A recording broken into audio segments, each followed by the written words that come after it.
Search engines are technically programs, or scripts, that are widely used on the internet to help users find exactly what they're looking for by simply typing in a keyword, a phrase, or a question within the search engine's query box.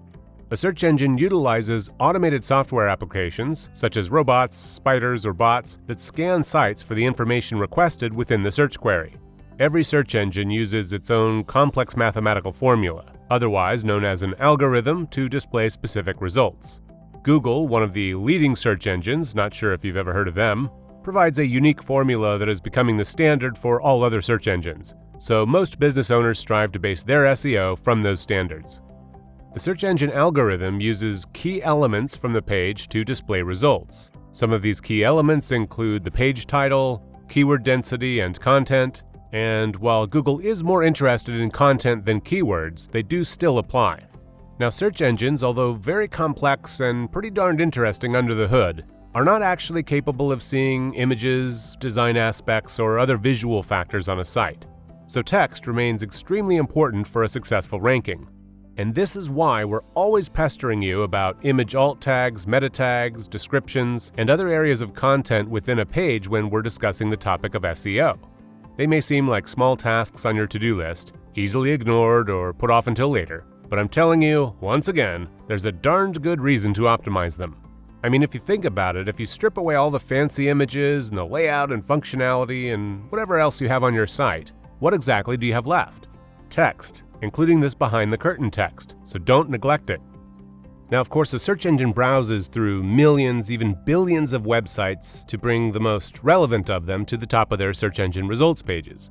The crawler or spider used by the search engine visits each and every page and then indexes it within its obviously huge database.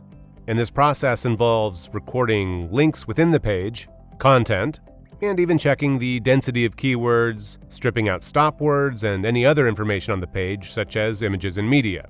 The information gathered is then used to not only quickly help the user find the page when it's relevant within a search, but also to rank the page to suggest where it will display in the SERPs. So, all of this talk about search engines and how they work always comes back to SEO. So what exactly is this SEO we keep hearing about? You can think about it this way.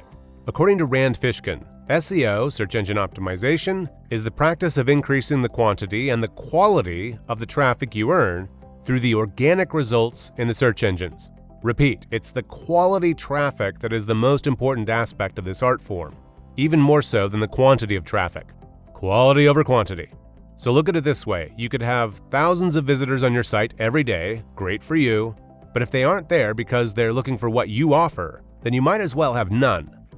On the other hand, if you have, let's say, just 2 visitors, and they show up actually looking for what you have to offer, and they love what they read, they love what they see or what they hear on your site, then they stick around. Maybe they even bookmark it.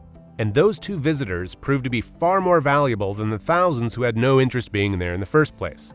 And this is why black hat techniques such as buying visitors or hiring people on Fiverr or whatever, and getting them to send their junkyard bot armies to your site just to drive up view count, yeah, it might make your ego feel better when you're refreshing your analytics page over and over, or you're staying glued to live analytics, but it spells disaster for your site. You just ain't tricking the search engines this way. Everyone and their cousin is trying to beat the system with their lame tricks, and you're just going to end up being penalized. So first and foremost, narrow your entire focus on getting quality traffic. Then, once you have that right traffic coming through, you'll want to ramp it up to build on that healthy, quality foundation. Which brings us to organic traffic. It's by far and away the best type of traffic you can earn. And one obvious answer for this is that it's free. The more free, honest, organic traffic you have, then obviously the less you'll need to spend on costly ads to bring yourself up in the SERPs. With organic traffic, you can enjoy all the benefits of increased traffic and its associated increased revenues by following the SEO guidelines put in place by each search engine. Google has a long list of them to follow, but if you do, you can get all the quality traffic you want without ever paying for an ad. So be sure to check out the Google Search Engine Optimization Starter Guide.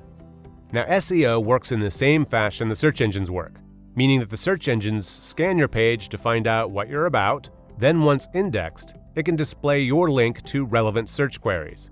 So, your job is to create your page with those users in mind, so when they show up to search, you can be found. Now, there are several factors that are considered when a search engine ranks your website: the quality of the links to the domain, the quality of links within the domain, and both the quality of the content and its length. It's loading speed. After all of this is about the end user having a good experience, and nothing will make a user run away faster than a slow loading site. It looks like something's terribly wrong. It looks unprofessional. It will send people running for the hills, all within a few seconds of a website loading slowly. Here's a number that will get your attention. The average internet user has an attention span of just 8 seconds, and this includes load time. That's why Google recommends your page load in less than 2 of those seconds. But if we're talking 4, 5, 6, forget it. It's signaling to the end user that this site is already a waste of time.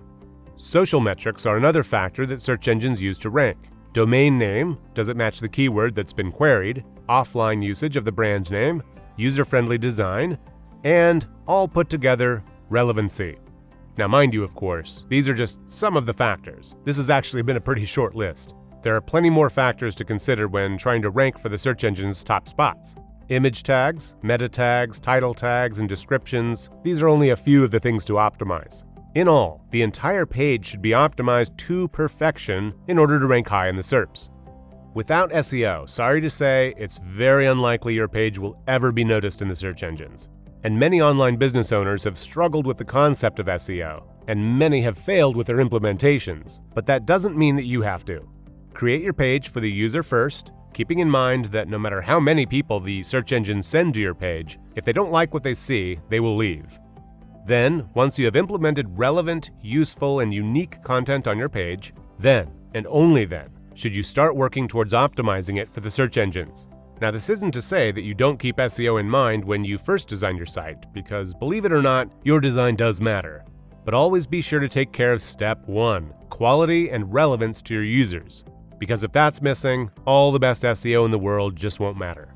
Now, here's what Google says about SEO and you. Over-optimization is a real thing when it comes to SEO. If you don't believe me, just ask the millions of black hat or gray hat developers or tricksters out there who get catastrophically penalized every time Google updates its algorithm.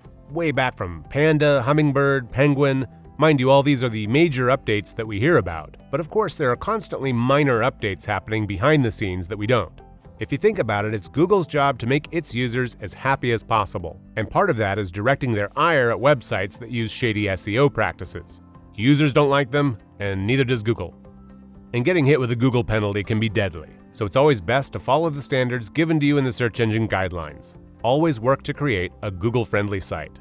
A Google penalty negatively impacts your website's rankings, to say the least. It's on a massive scale. And in some cases, it can even delete your page from the searches entirely. Google standards are high, and they require yours to be as well if you want to get in the top SERPs. So if you use shady strategies or practices, it can not only impact your ratings, it can just flat out destroy them. Since all the way back in 2000, Google has been updating its algorithms, starting with its toolbar extension. This was the first time that PageRank became an issue for many online business owners, and wouldn't you know it, everyone went scrambling to get that #1 ranking. Then, as Google tweaked its algorithms and worked on ensuring their visitors were given only the top most relevant search results, penalties came into play. Then in 2012, when the Penguin update surfaced, 1 out of 10 search results were affected, and many websites were completely erased from Google's massive index, rendering them non-existent to millions of people. The purpose was to push low-quality websites off the map and out of the searches. So the days of keyword stuffing to trick the system and gain attention have long been over, and the new age of quality content has been born. You can thank Google for that. Yet there are still many sites getting hit with penalties, and with more and more updates rolling out in the near future, this trend will continue until everyone starts following the guidelines put in place by the search engine giant. So don't neglect to read and understand the Google Webmaster Guidelines to ensure you never receive a Google penalty. Feel free to check out our other videos so that you can keep fine-tuning and getting the most out of your SEO. And click subscribe to stay updated with new tips and tricks to get you to the top of the search engine results pages.